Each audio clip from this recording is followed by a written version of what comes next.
Hello and welcome to today's IronPath MSP Expert Series webinar. Today's session is entitled How to Hire Your First Salesperson. My name is Ted Hulsey. I'm founder and CEO of IronPath and your host for today's event. Two quick housekeeping items.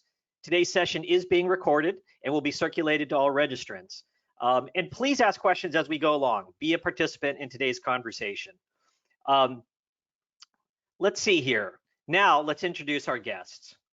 Dan Adams is the founder and chairman of New England Network Solutions. Dan is a serial entrepreneur who ran his first retail operation in high school. He founded NENS in 1993 and over the years owned and managed several startup companies. Dan is passionate about sharing his success strategies with fellow entrepreneurs. Dan, welcome to today's webinar. Thanks, glad to be here.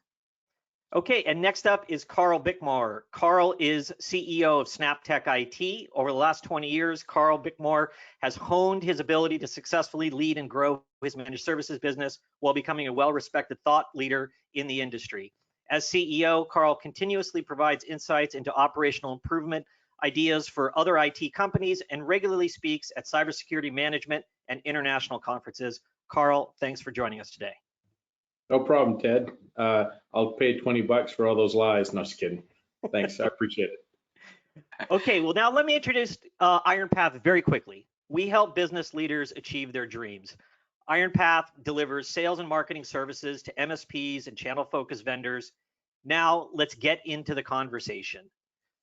So, gentlemen, thank you guys so much for joining today and being here for today's webinar. Let's get into the conversation. So what I would want to do first is I want you to share a little bit about your business. So Dan, why don't we kick things off with you and go ahead and tell us a little bit about NENS. Okay, so as Ted alluded there, I started it in '93 with the intention of doing it for a few years through college, to put myself through college, and then I put down roots and never kind of left. NENS currently, we are right about 43, 44. There's a lot of hires going on, so I don't know the exact number right now, but low 40s, if you will. We're 8 figures in revenue. We're throwing good EBITDA to the bottom line. And the couple things I'll add is the major growth inflection points of NENS have been tied to medical. I broke my leg once and another medical, where it forced me to actually change. So the growth here has been really tied to me personally making some modifications in how I approach this game. So I'm happy to share a few of those and answer questions as we go. That's a part of the story I haven't heard before, so we're definitely going to get into that. Well, anxious to hear about that. Carl, tell us a little bit about SnapTech IT. Sure thing. Well, you know, I started a little bit later than Dan in that I started kind of doing IT things on the side. I'm the classic case of the accidental entrepreneur. I was working in IT and I was working at a school that was teaching IT curriculum. And I started kind of having a few customers on the side back in 2000. But I really began as a managed service provider and began hiring employees, had the idea that I'd run a business like this in 2009. And we're just in that same zone. We're mid to high 30s on our employee count. Like, you know, who knows with the open recs and what's hired now and who's here and there. And we have offices in the Phoenix, Arizona area where I hail from, and the Atlanta, Georgia, and also in the San Francisco area. And, you know, we're a traditional IT service provider that also focuses a lot in the defense industrial base and with cybersecurity things. Right on. Okay. Well, great. I mean, I think the genesis of today's conversation is I get asked all the time by MSP business leaders, you know, how do we crack the code on sales? Where do we start? Who are the first people to hire? You know, what's going to be the hardest part? I mean, most of the time when I talk to MSP business leaders, they've got a lot of war stories to share with me about what they've been through in terms of you know, the successes and failures of trying to crack the code on sales. But I think today's conversation, I mean, let's just go back. I mean, Dan, why don't we start out with you? I mean, talk to us about the first successful sales hire, and what worked? How did you get there? Well, I think that's a loaded question because the seminar should be how I recovered from my first salesperson hire. To be honest with you, because I think every entrepreneur, just about every entrepreneur, doesn't really know how to attack this well. And so I appreciate you jumping to the things that worked. There's a lot of story though and lesson going up to how I had to get there. And so yeah, I'll do as you wish, Ted. We'll talk about the first one, but then we're going to have to go back and unpack this. And maybe Carl had better success and he was wise. His first at bat was a grand slam, and it was a walk-off grand slam, and everybody was screaming, Carl. But that was not my case, right? My case truly is I'm an entrepreneur. I'm an engineer. I was at a company called Novell, if any of you remember what that was, and that's where my genesis came from. So really technical, really people-oriented, and I thought that I just need to hire a successful salesperson who's worked somewhere else, and he'll be able to sell IT services. And it was an abysmal result. And so several times I tried to hand off the hat of sales to somebody, not realizing that I personally was a big chunk of that problem. It's impossible to expect somebody who has a great sales skill set to understand everything we do in technology. It's not reasonable. We can't find people who understand technology, let alone technology and sales and relationships. So after those many failed attempts, it finally came to the point where I had to divide the different roles of the sales process up and make them very clear to where I could get to the point where I could bring someone in and enable them to succeed at what that specific area was. Okay.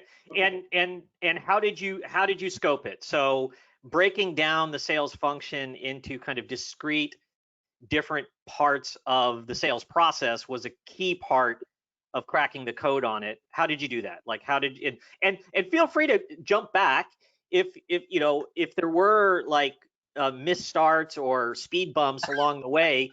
Tell us about kind of what were some of the things you learned. I mean, clearly dividing the sales function into logical different roles is a part of it. But so let's jump into that, and then I ask Carl too. I mean, at some point here, because you're going to find, I'm going to bet a lot of our stories are pretty similar in what we've gone through. For me, I was able to divide it into three core areas, and one is the lead generation, right? Creating the opportunity where you find someone who might have interest and might be the right fit for what you do. Then there's the going on the meeting itself and engaging and going through what we'd call the traditional sales process. First time meeting, discovering needs, generating a proposal, moving into close. And then the third part of that was what you call account management, right? And some people call it inside sales. In our industry, we've kind of pulled more towards account management is what that is. And you realize that each of those is actually a different skill set and a different KPI set for measurement on how well it's performing. And once I broke those down, then it's about, okay, well, what needs to be in this place for that hat, that responsibility to really deliver, and how do I best approach it? So that's how I broke it down. I would, Ted, I don't know if that's something we go deep with me or see how Carl broke it down.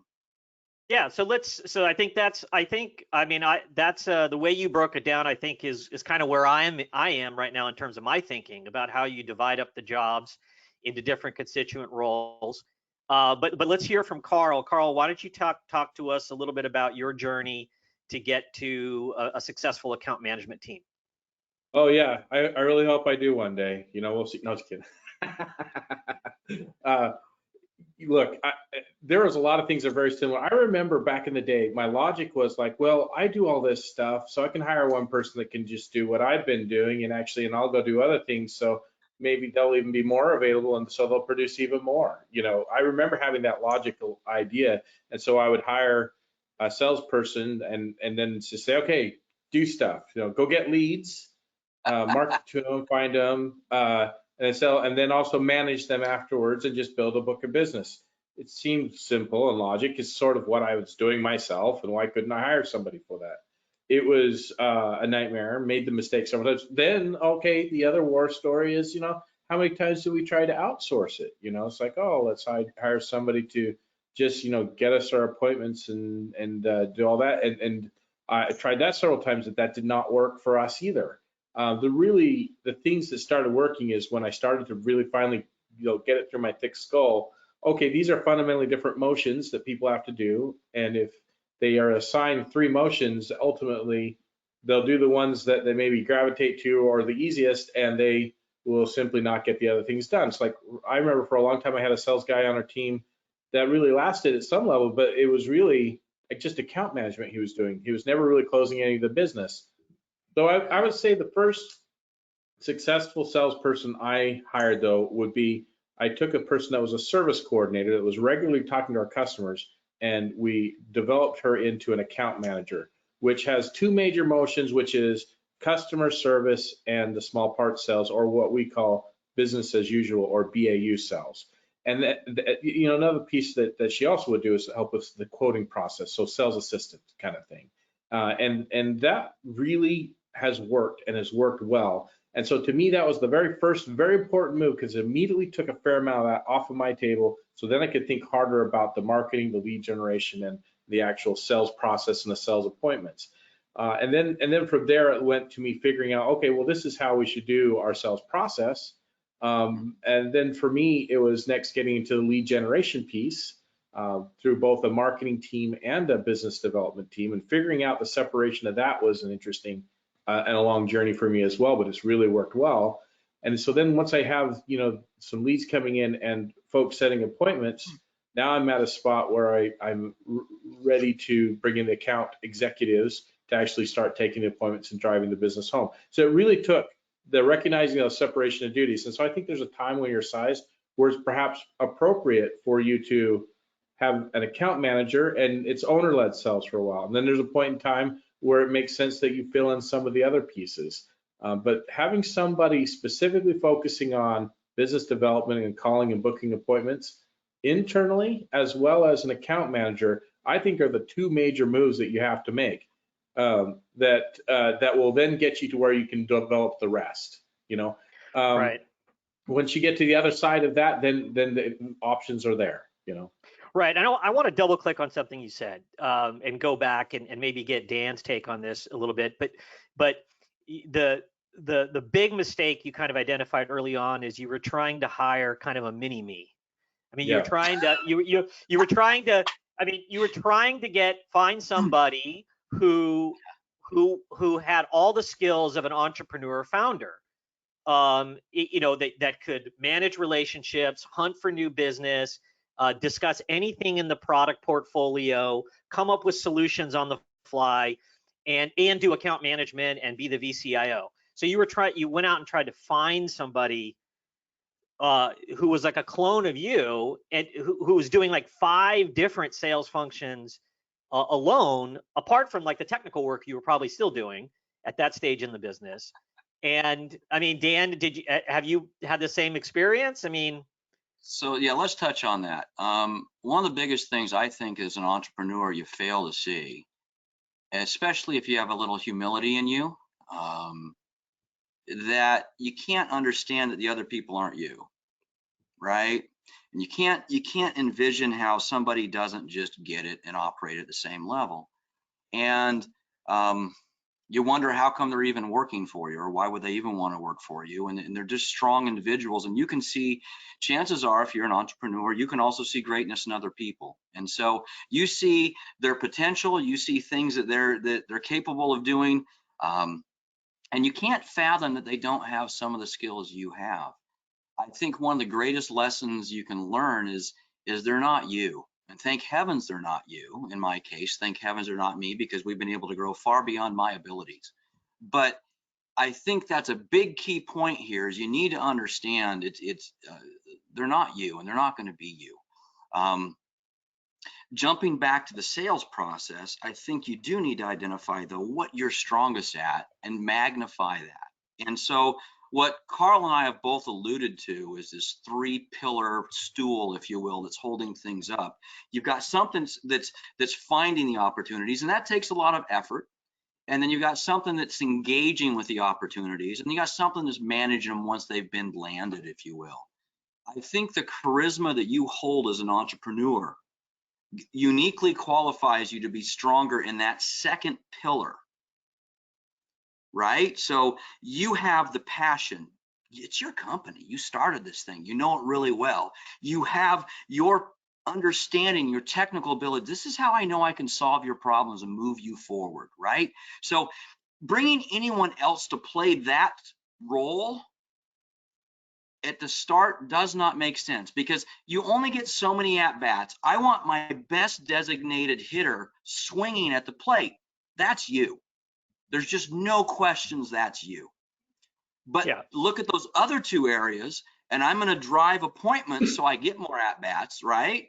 And I'm going to drive somebody to manage what we've thrown in the bucket already, so we don't, because we don't want churn. We don't, I mean, one of the things that kills us is that part. So yeah, they're not you. Don't expect them to be you.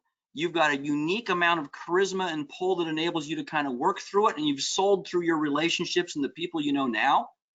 But you need to divide those other 2 areas so you can focus on your at-bats and the other leadership transitions you need to go through to keep your business moving to the next phase. Right, and this is what, you know, the Gary Pikas of the world call principle-led sales, and it's, I mean, it is the thing that's the most hard to delegate or to duplicate, and it really never goes away. No matter what scale of growth you're in as a CEO or leader, you still are going to be selling, because there's always going to be, as you grow, there's always going to be bigger accounts. There's always going to be monster deals that come down the pike where your presence at the table or your presence at that call is going to be instrumental to landing the deal. But let's dig in deeper on account management. So when you guys first added your first account manager who was looking after existing accounts, you know, how did you scope the job? What's you know, define what the right job scope is, and tell me if you kind of have evolved that over time.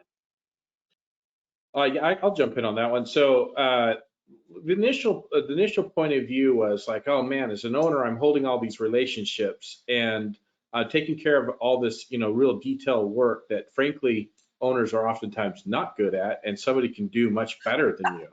We may be great at the relationships, but we're typically pretty much total failures on some of that detail work, like cranking out quotes for 4 computers and this. You know, we could do it, but it's something we definitely don't embrace and love. But so, you know, look, the original scope was, I said, look, as account manager, your job is to handle customer service inquiries. So if they have an issue, we get you involved in that. You're also going to be quoting the business as usual sales, which required us to define what is business as usual versus net new versus, you know, large project sales, things like that. And then that person also tends to organize, schedule, and deliver QBR reports or QBR meetings. However, initially, you know, I was definitely coming along in the VCIO role for them. And it's a non-technical person, not a quota person, but more measured with bonuses and incentives around customer satisfaction and SLA on responsiveness to business as usual quotes. And as the role has grown, they are handling the QBRs without me now, and they will sometimes involve technical team members in that VCI role that I've also shed on that side of the house, if that makes sense. Okay. So great summary of SnapTechs approach. Dan, anything that you guys do substantially differently? Well, I don't know if substantially different in the end, but my approach to it was different. When Nen started, we were a band of merry men. And what I mean by that is I had, once it was me and Nucleus kind of outgrew that, you had another engineer, and the engineer had his pool of clients that he tended to be at, right? And then I had a pool, and I was a little bit more, and I touched a little bit more on a lot of them, but you cut my set, and there were these little pools, these fiefdoms is the way I like to describe it. And so when we were growing, the first step was really kind of to make an engineer an account manager. Okay. And the first step of that, but then back to what Carl was alluding to so clearly is just different people have different skill sets. And like an entrepreneur, they're not one to follow a checklist every day. In fact, I'll make a new checklist up for you tomorrow and we'll be fine with that because I'm going to improvise, and that's what entrepreneurs do. Engineers, I found that the engineers themselves that had these responsibilities, and the first thought was as well, a client wants to get to a technical resource really quick, right? They was one of the things we hated, trying to get to someone who knew what was going on. So there was a fear of putting someone who was non-technical in that front spot for a period of time.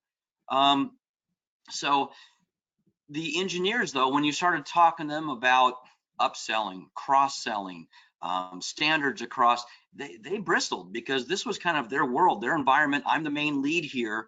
I don't want someone else coming in.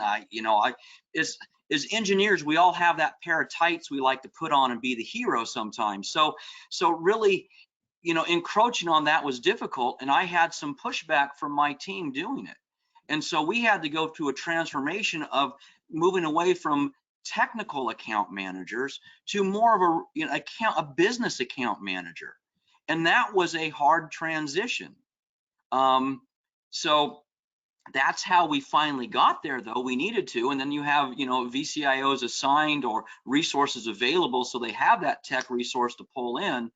But it took us a few steps to get to the point where we had more of a strategic or more of a business account manager and away from a TAM or a technical account manager, if you will. Okay, and then talk about the business results. I mean, you mentioned a couple different things like upsells and standards and projects. Yeah. So what are some of the business, what are some of the key ways you're measuring account management and how it's successful, and the business results you'd like to see it drive? Let's talk about my failures first, because I think this is a big thing that goes there. And Carl, if you want to chime in on my failures, you're welcome to. Oh yeah, so let me get my long list out. Yeah. So a lot of it boils down to is that assumption comment I made earlier about they're not you. If you do not have clear standards of what you sell, right, and what you implement and how you approach it, it's almost impossible to have anyone else pick up that standard that's in your mind somewhere and actually push clients towards it. It's just not going to happen.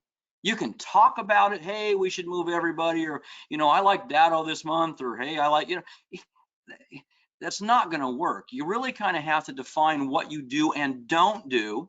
Very important.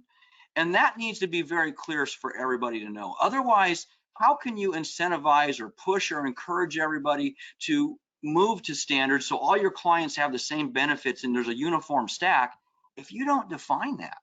And so my failure, a big chunk of that was not defining, giving these people the tools they needed to succeed, right? Think about playing football and we don't have a clear definition of what the rules are. And you throw them out on the field and you say, let's win. They're groping in the dark. You've got to very clearly say, these are the things we do, these are the things we don't do. And by the way, prioritize it, give them a target, and help them succeed. Otherwise, you're just winging it, and that's just not going to get you anywhere. So a huge part of mastering account management is defining, rising up in your operational maturity level and defining your technology standards. Which vendors do you want in every category down the stack? And a big part of the job is evolving the client over time so that they get as close as 100% to your standard as financially possible and technically possible, right? I'll answer real quick and I'll let Carl put his color on it. But yes, I mean, there's no way I can expect, so if I'm the entrepreneur and I've got the vision of how I want to get it done, I've got to articulate really what that means. And then it gives my people the ability to hang the chart and say, where are we doing well, where are we not, and give us a target and a focus. If I'm not doing that, I'm failing as a leader. Carl, how would you color it? Carl, we lost your sound, Carl. We lost your audio, Carl. Whoa, I think I might have just with my hands bumped some of the keyboards. Sorry about that. Hey, Dan, I couldn't agree more. Look, the key thing about being standards based is something I had as a notion long before I actually began my sales journey. So I happen to be kind of in a different mindset when I started this.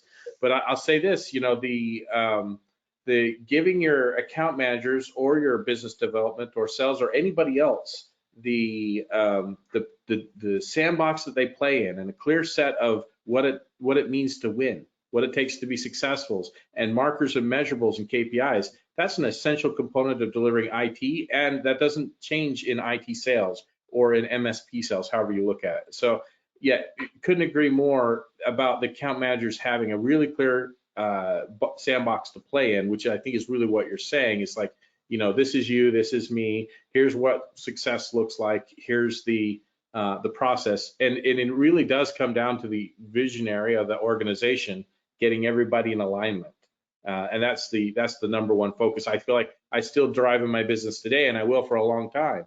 It's about getting people aligned and giving them the sandbox they play in. Right, and part of it is also having good documentation on what your standards are. Is there at some point when you kind of raise the bar on the maturity there as well? Yeah, you look, I love to jump in on that one. Right? So I still remember it's like there was a day where like we had one of our top technicians out there like fixing like really lowbrow printer issue, and I'm like, holy cow, we're super busy, and he's got to be doing lots of things, and he's out here fixing a printer issue. I'm like, we really have to change what we're doing around how we organize our roles and responsibilities and process and procedures, because you know, whoever's doing it for some reason had to ask for help, and we should not have to ask for help to do this printer thing. And so for us, it became the journey of being process driven. I look at it, it grows every day. We're at well over 2,000 processes documented just for our organization, let alone what we document for our customer. And it's steps, it's everything you do to make sure that the next person that comes along that wasn't part of the conversation is going to be successful. I'm a big fan of being process driven, and that's true in our IT, and it's also true in our sales. It's you know what, so when I engage, like I'm going to create a new position around account management, I'm not going to do it without documenting key areas of responsibility, not having KPIs driven based on that, and I'm not going to do it without creating SOPs, even at the beginning of how to hire and what their job description is, what their pay is, how it all works, and then all the various tasks they need to do, like how to quote, what the standards are themselves, you know, so forth, so on. Yeah, and let's kind of talk about kind of the brass tacks. I mean, give us so account management. Give us like a day in the life. I mean, like what did the in the mad dash to finish out Q4? You know, what were some of the core things that the account management team was driving as you approached year end? Well, that's an interesting approach and a way to take it, and so it gives us a little insight. I mean, for us, we generally have certain parts of the standard stack. Okay, maybe we've added something new to the security, you know, the multi-layer security stuff we're doing that we want to see a higher compliance on. Maybe it's, you know, so the business will dictate what the core initiatives need to be, right? And then they will be divided up. We'll create targets. What percentage of acceptance or presentation or whatever we want, and then those will be passed to and divided up to the account management team, and they'll each have a quota and a target to hit within, you know, that quarter of whatever that is, whether it's signed security risk assessments, right, or it's meetings, or just, yeah, so anything that you have, you divide it up into chunks, and you've given clear directives and measurables on what the outcome, what you're looking for, and what tools they need to accomplish it. And Dan, I talk to MSP leaders all the time about the challenges around, especially cybersecurity upsell and getting their clients to the standard that they want them. I mean, everybody struggles with, you know, the clients don't have, they claim they don't have the budget. Do I really need it? You know, is this the 10th cybersecurity solution you've brought to me over the past 5 years? Right. And But unpack that a little bit. Give us an example of like a cybersecurity kind of upsell or standards initiative that you've driven in the past couple of years where you were really happy with, where you went from kind of point A to point B and you really got a big percentage of your clients where you wanted them to be. And what role did the account managers play in that? I think, okay, so let's pull this back. We've got our security minimums. In fact, we stopped just saying, here's the security suite or things we can help you with. We started reframing it as look, there's a minimum we need to get you to, and started making that very clear. There's 10 core standards that have to be in place, and you have to sign a form. If you opt out of one of them or forced out, you have to sign a form saying, yeah, I get it, I'm exposed or I'm doing something that's not really a good practice. And so one of the big drivers I'll share with, and if we're talking, you gave me a 3-year window to talk about, it was finally getting people to, excuse me, real MFA, right? I mean, so many clients pushed back on that process. So yeah, we had a target to drive and get MFA across our entire client base, or the form signed that, hey, we realize this isn't a great choice, but we're accountable. The other problem we have is they assume we're doing all this, right? You're my IT guy, you've got me covered. Well, I'm telling you, no, I don't. We need to do this. It really requires that they admit that, because if not, they're going to come back at you. So Ted, that was one of the key areas, just to give you that quick example. MFA, and I'm sure everybody on this call can recognize, that push itself. It was one of those things we had to drive and make sure everybody knew, everybody had the presentation, and some people took multiple touches to get them that point where they either signed the form, most of them signed on, and we implemented MFA. And now there's a push for SSO and that type of structure as well. And we raised the bar on this is what we stopped giving everybody to decide what they want to pick from the stack, and here's the minimums, and the AMs have to review it and push it and get them forward. Right, and yeah. it's kind of mind-boggling to think, like, how do you tackle that sort of initiative? I mean, if you're an MSP where you're maybe, say, at 10 employees and you're the business leader and you don't have anybody who's in account management. I think that conversation I come down to is like, wow, you've got 25 clients. Can you really, on your own as the CEO without an account manager, get that job done? I mean, this is where like capacity and having a team working on the project is so key. Well, so Ted, I mean, just a couple of insights of ways that we attack this with account management, because I think in my mind, and the way the conversation is going, and it's exactly correct, is that it's recognizing that there is this account management role and how it affects the sales role, the sales ability to do other things, for instance, or just the different things, the detail work that needs to be done. So for us, the primary time to have that conversation with a customer is during their quarterly business review. Sometimes they'll even do it outside of that, but generally we target that. And we have, we're following the EOS process, if people are familiar with that with Traction. And so in that process, in our sales meeting, we will tend to talk about what will our focuses be for this quarter and make rocks out of accomplishing whatever that thing may be. And we have a document that we call, a shared document we use called a sales matrix that lists every customer and every offering that they have, do or don't have. It's red, yellow, green. It's interesting. We've really batted around that process about having I acknowledge that I am not doing this process thing. We decided not to do that. A couple of reasons. One is like they really should be more of a candidate to be let loose as a customer if they're not going to take our recommendations. Or secondarily, we're not having the kind of conversation in a relationship style I want to if we're starting to get disclaimery with them. It's not that we don't need to set the expectation. So it's really important how that's written, because I'm not trying to I wouldn't be trying to back them into a legal corner.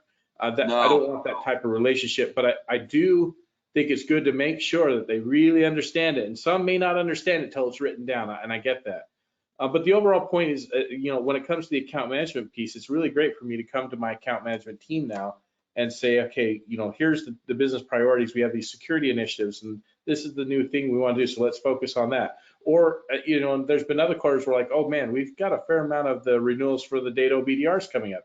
Let's focus on getting all those deals done this quarter so they're not hanging around for the next, and we can do whatever the next. So it's all about in the moment what makes the most sense from an initiative standpoint on the farming or the upsell, whatever you call that kind of sell to existing customers. Yeah, Carl, and I just want to kind of go ahead. Yeah, Ben. Sorry. Ted, real quick, I want to really emphasize, because Carl touched on something that is a key thing here, and I think it ties to your sales success, your account management success, your business success, everything. And that is having the right clients, right? And the right clients that align with what your approach is, right? So there's many cases, like when Nens grew, there was I remember one day where we let 75 clients go. Okay. So there's different times when you realize they're not what we do and they're not going to where we want to go, right?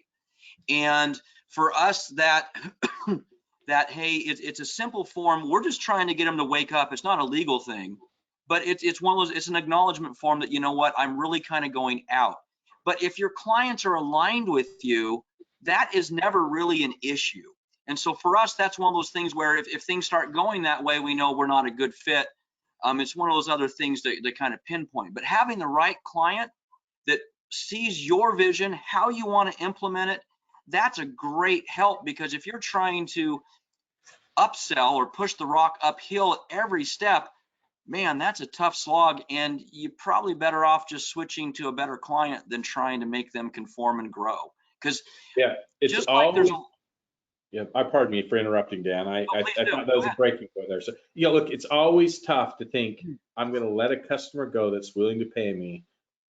It is probably worth bringing out in the context of this conversation about setting up account managers for success, though, because if you're going to ask them to do these things and meet these numbers, ultimately, if there's a lot of disclaimers getting or things being signed, you're really not getting the task done, right? And so you got to figure out other ways that how that works. And I will say this, you know, it's interesting. 75 in a day, that's a bad day. Even though it probably ended up being very good for you, I'm sure. It was tough.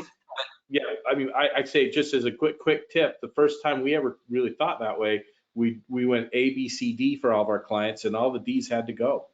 And it was amazing when you do the diagram of how much revenue they brought in versus how many tickets and how much work we had to do. It was 5% of revenue for our D clients and 30% of our tickets. You know. Yeah. Yeah, and there's a very small, just to then throw it over to Ted, there's a very small number that get to that form.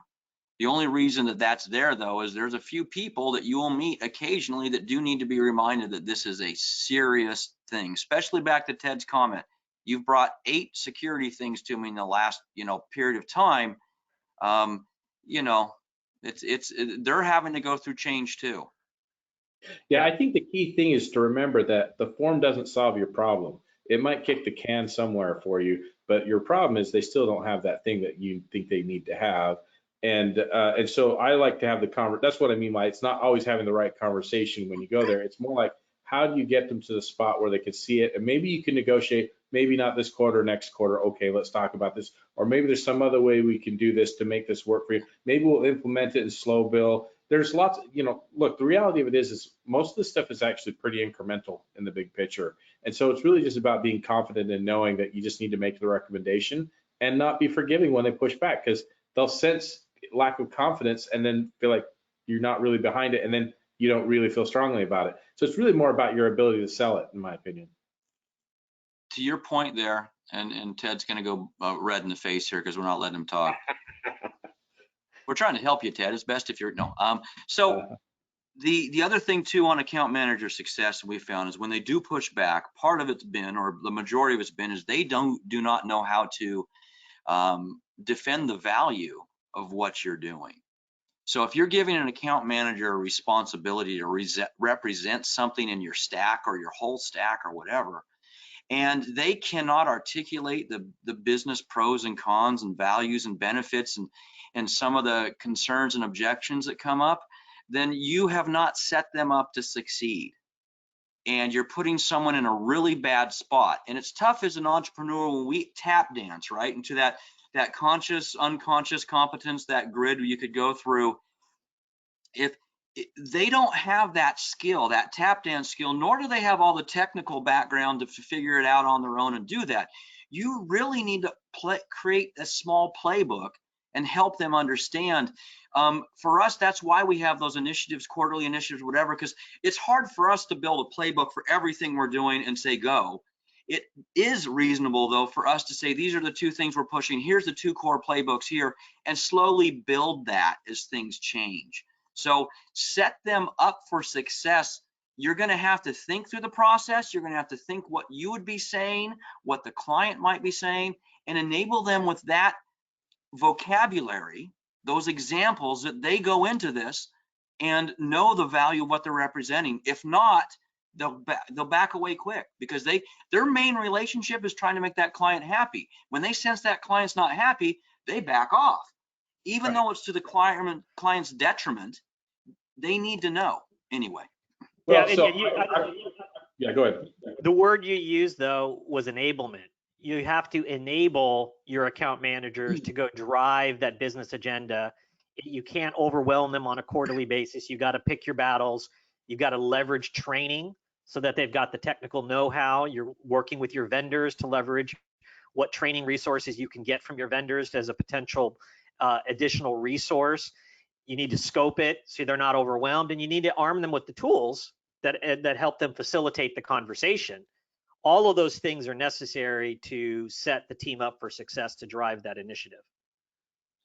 Yeah, Ted, I couldn't agree more. It's like this is kind of where this has gone for us is we really have adopted the challenger sales model in our thinking as an organization.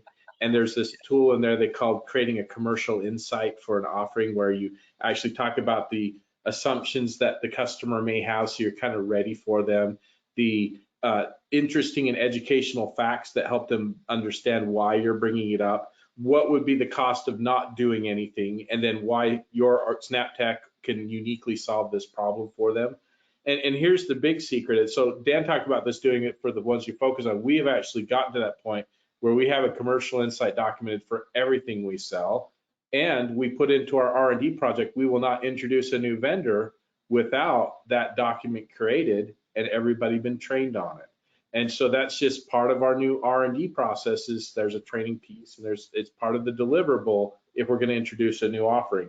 But here's the other secret to this too, Ted, is this isn't just enabling account managers. This will enable future business development folks that are looking to set appointments, and it will enable future account executives that are going to actually do the outbound sales process, or excuse me, the appointments and drive the deals close. Everybody needs these documented, and it almost always, like Dan talked about, it's something that we do naturally as owners, but we rarely actually write this stuff down, and they need you to write it down. Yep. So brass tacks, what software tool are you using to do kind of ongoing account management, kind of from like the CRM functionality? What are you using for quoting? And are you using any tools to kind of manage the VCIO process? Any software tools? So brass tacks, each of you guys go. Carl, you go first this time.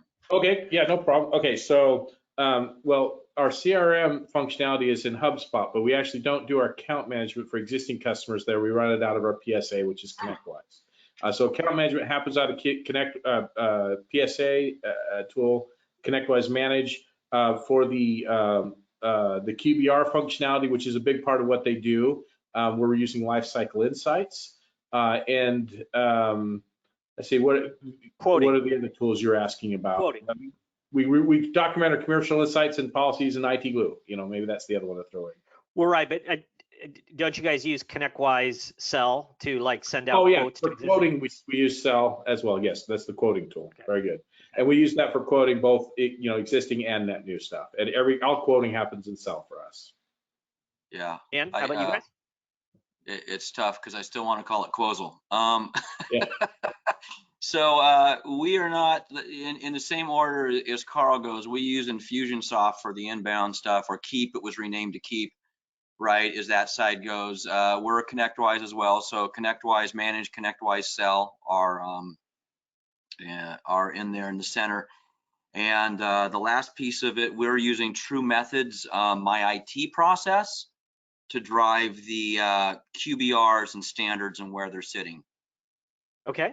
All right, fantastic. So, I mean, I think the important thing, I mean, we've got a lot of insights today on the kinds of people, the journey of how you arrive at the decision that account management is kind of one of those first pillars you need to build.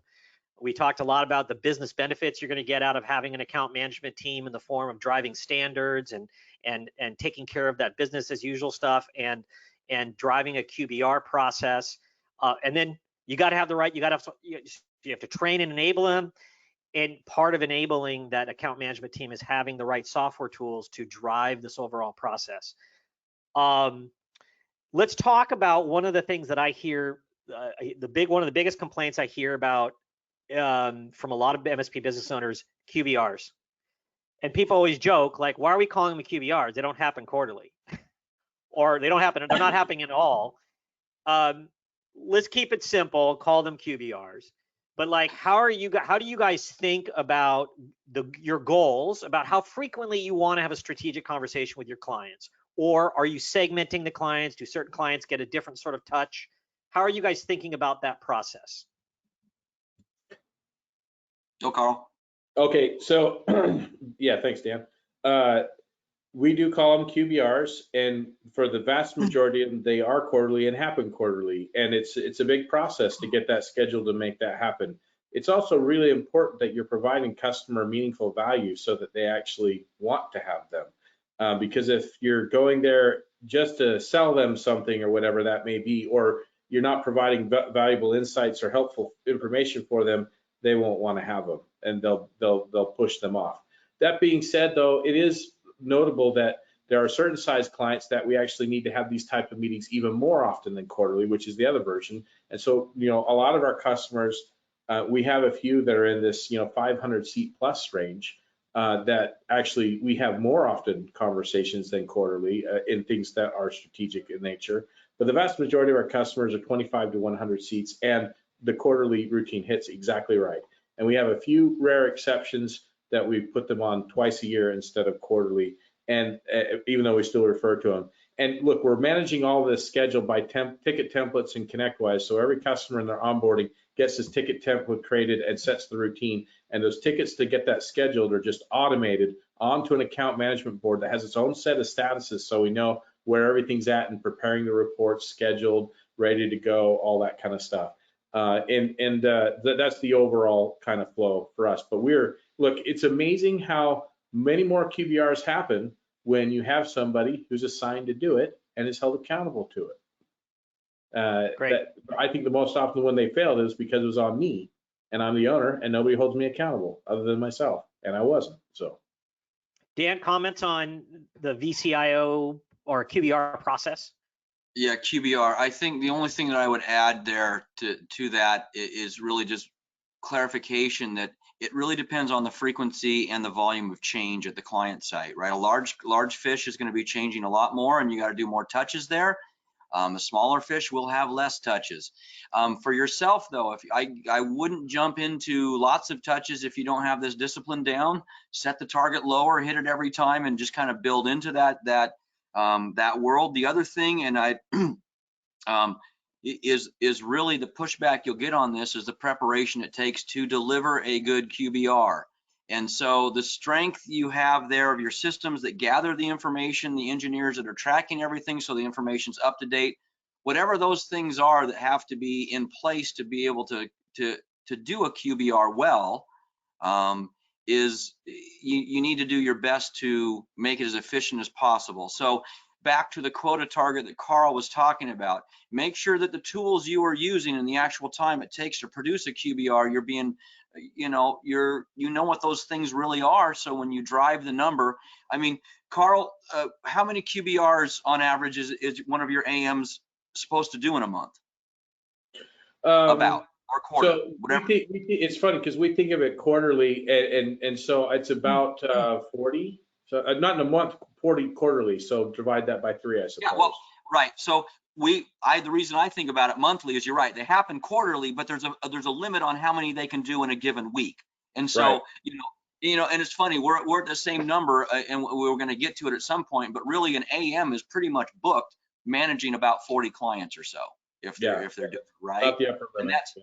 And that's sounds funny. We didn't coordinate. Carl and I didn't do this other than going to the same barber, but it's 40 in our industry seems to be, you know, you're going to be busy doing that, and it's going to take work and focus to do it, and you've got to set that target. But at 40, right, if that's going to boil down, you roughly have about 12 of them to do a month, which means you better be doing 3. You know what I mean? The math is there. You can track it and get it there. Yeah. But if the tools some are hard, clients are bigger, some are smaller, and you want to have a good mix of that too, because if one has nothing but the big accounts, they can't do as many, so forth, so on. right, but they're doing more touches every month and interactions because there's so much moving, so the volume changes a little bit. But look at, when you go to really push your QBRs, look at the tool, look at how you want to be delivering the experience you want the client to go through, and what it's going to take to do it, and use that part of your governor of how you're going to hold your people accountable.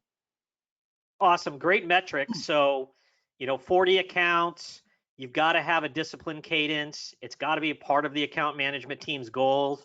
You've got to leverage software tools like Carl mentioned with ConnectWise Manage to automate, you know, all of this logistical work and just make it so it's like on autopilot, the whole process of getting people into meetings. And then to Dan's point, you've got, there is preparation work to make sure that these are valuable meetings, but you can also templatize things, and you can kind of, I mean, you can get yourself organized so that process is not like recreating the wheel every time you like start to prep for a QBR. There's ways to really scale the team and make it so that you get this kind of become almost like a habit or an institutionalized process in your business that just runs on autopilot. We're about out of time. What I'd love to just kind of round out with, I mean, I think, if, you know, for folks who joined us live or folks who listen to this on demand, I mean, if you're not convinced as an MSP leader that account management is one of those first pillars you really need to build in building your sales organization, I hope you get there. But my confidence is you guys have done an excellent job sharing why that makes a heck of a lot of sense. Maybe just, why don't we round things out with a final piece of advice? So probably, I think a lot of MSP business owners I talk to, they really struggle with penciling out the economics of that first account management hire. If you kind of take yourself back, what's kind of like the one key lesson you've learned that you would give as a piece of advice to somebody who's sitting in that position about, you know, making the decision to bite the bullet? What final piece of advice would you give? Well, I'll jump in and give Carl more time to give you a better answer than I'm going to give you. How's that? So I'll be space and filler, and Carl can knock it out of the park. We had a joke inside our company for a long time, is I would ask, back when the technical people were managing accounts, I would talk to somebody and I say, hey, have you spoken to so-and-so in a while? And no.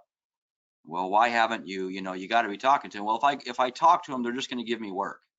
And I'm busy, right?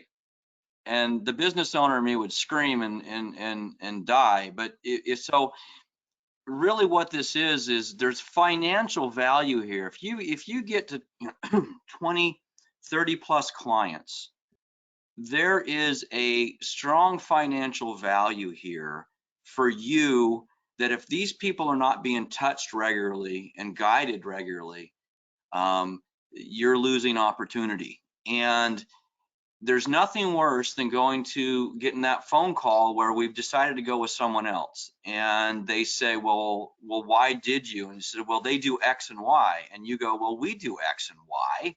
Well, you guys just never talked about it. Well, I'm sorry, we were so busy, you know, working on your other problems or other things like this, that we failed to take our stewardship as a leader, as your strategic IT partner, to heart. So it's really, if you're not having those conversations, your competitors are.